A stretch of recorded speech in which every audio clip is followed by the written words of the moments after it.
शुरुआत नंदिता जी आप ही से करेंगे। इस बार का जो ये व्रत है कितना अहम है, किस तरह के शुभ योग संयोग बन रहे हैं, बताइए। देखिए, व्रत की तो महिमा तो बहुत ही सुंदर है। और जब माता पार्वती ने एक बार शिव जी से जब पूछा था कि किस तरह से मैंने आपको प्राप्त करा और क्या इसके पीछे मतलब वो एक मेरे कार्मिक वो थे ब्लेसिंग्स थी। तो शिव जी ने बताया कि आप बचपन से ही, जब आप पर्वतीय राज हिमालय की पुत्री नहीं, बचपन से आप 12 साल तक का तप कर रही थी। और उसी बीच विष्णु भगवान का प्रपोजल लेकर के, विवाह का प्रस्ताव लेकर नारद भगवान हिमालय जी के पास आ गए, जो उनके पिता थे। क्योंकि हिमालय जी बहुत परेशान रहते थे महाराज कि ये इतनी ज्यादा पूजा पाठ में है। तो उन्होंने उसको एक तरह से स्वीकार किया। ऐसा सुनने से माता को बहुत दुख हुआ। और फिर उनकी जो सखियां थी वो उनको हरण कर, है ना, हर तालिका इस का मतलब ही होता तालिका इस सखियां, तो वो हरण कर जंगल में निकली। लेकिन मैं जो ये कहानी बता रही हूँ आज के दिन के साथ कैसे वो कनेक्टेड है, कि जिस दिन उन्होंने फिर वो रात्रि को गुफा में बैठ के जब तप करा माँ ने, तो वो हस्त नक्षत्र था। आज के दिन भी हस्त नक्षत्र बन रहा है। ये बहुत ही शुभ सुंदर कोइंसिडेंस है। और आज के दिन अगर आप पूजा पाठ करके आपने व्रत का संकल्प लिया है, सुहागिन महिलाएं करती, क्योंकि उस दिन जब वो तप करा उन्होंने, तो भगवान शिव प्रसन्न होकर के प्रकट हुए और उन्हें अर्धांगिनी के रूप में स्वीकार करा। और वो वहां पे उन्होंने प्रॉमिस कहा कि हाँ ठीक है, आप मेरी पत्नी के रूप में आगे होंगे, क्योंकि विवाह तो उनका शिवरात्रि के दिन अगले वर्ष होता है। तो ये ऐसी किरण थी। लेकिन जो नक्षत्र, ग्रह नक्षत्र उस समय बन रहे थे, वही लगभग सभी बिल्कुल। उसी तरह का गज केसरी योग, उसी तरह का हस्त नक्षत्र, उसी तरह की चीजें आज भी बन रही है। बहुत बहुत शुभ संयोग है, बहुत पावरफुल ट्रांजिशन है इस समय।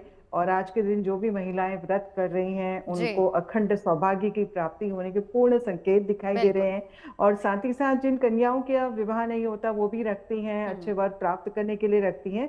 मैंडेटरी नहीं है, लेकिन ऐसा भी माना जाता है कि पहला हरतालिका तीज आप जिस तरह से रखते हैं, क्योंकि मॉडर्न जमाना आ गया है, तो खाने पीने में कई बार कंट्रोल नहीं होता, दवाइयां आप खा रहे होते हैं, या फिर आप उतना ज्यादा नहीं, क्योंकि ये निर्जला व्रत है, ये सूर्योदय से लेकर नेक्स्ट सूर्योदय, उसके बाद भी नहा धो करके स्नान करके ब्राह्मण को और उनकी पत्नी के लिए दान करने के पश्चात आप जल ग्रहण करते हैं। जी तो ये बहुत टफ बहुत व्रत टफ है, होता है। लेकिन इस बार शुभ जी संयोग जैसा आपने बताया बहुत अच्छे शुभ संयोग बन रहे हैं और उसमें ये व्रत और यकीनन काफी फलदायी होने वाला है। वान्या जी अब आपके पास आते हुए, पूजा का शुभ मुहूर्त क्या है, किस तरीके से क्या क्या रहता है इसका पूरा विधि विधान। धन्यवाद नवजोत जी। सबसे पहले जीएनटी के माध्यम से आप सभी को हरतालिका तीज की हार्दिक शुभकामनाएं। ये हरतालिका तीज का व्रत सभी सुहागन महिलाओं को अखंड सौभाग्यवती रखे और जिन कन्याओं की शादी नहीं हो रही है उनकी जल्दी से शादी हो जाए। आज के शुभ मुहूर्त की अगर बात करते हैं, बेसिकली इसका जो पूजन होता है वो प्रदोष काल में होता है, जिसका मुहूर्त जो है वो सूर्य अस्त के आसपास होता है, यानी कि सनसेट के आसपास होता है। तो ये 5:56 से लेकर 8:31 तक जो है ये आपका प्रदोष काल का मुहूर्त रहेगा, ये पूजन रहेगा। आज का दिन बहुत ज्यादा खास है, अपने आप में बहुत सारे शुभ योग बन रहे हैं, जैसे कि अभिनंदता जी भी बता रहे थे, आज गज केसरी योग भी है, शुक्ल पक्ष है, तृतीया तिथि है। तो आज के दिन आपको निर्जला व्रत ये होता है। अगर आपकी मेडिकल कंडीशंस नहीं अलाउ करते तो आप अपने डॉक्टर को भी कंसल्ट कर सकते हैं, और जैसे आप रखना चाहते हैं। इसके अलावा इसका रात्रि में भी पूजन होता है। अगर जैसे रात भर भी आप अगर भगवान शिव की आराधना करते हैं तो वो अपने आप में बहुत खास होता है। कुंवारी कन्याएं भी इस व्रत को उठा सकती हैं। शिव पुराण में ऐसा भी लिखा है, मान्यताएं ये भी है कि अगर आपने इस व्रत को एक बार उठा लिया तो अगले 13 साल तक जो है आपको इस व्रत को कंटिन्यू करना होता है। ये एक इकलौता ऐसा व्रत होता है जो आपके क्लियर शिव पुराण में मेंशन किया हुआ है कि कन्याएं भी जो है इस व्रत को कर सकती हैं, स्पेशली जिनकी शादी नहीं हो रही है।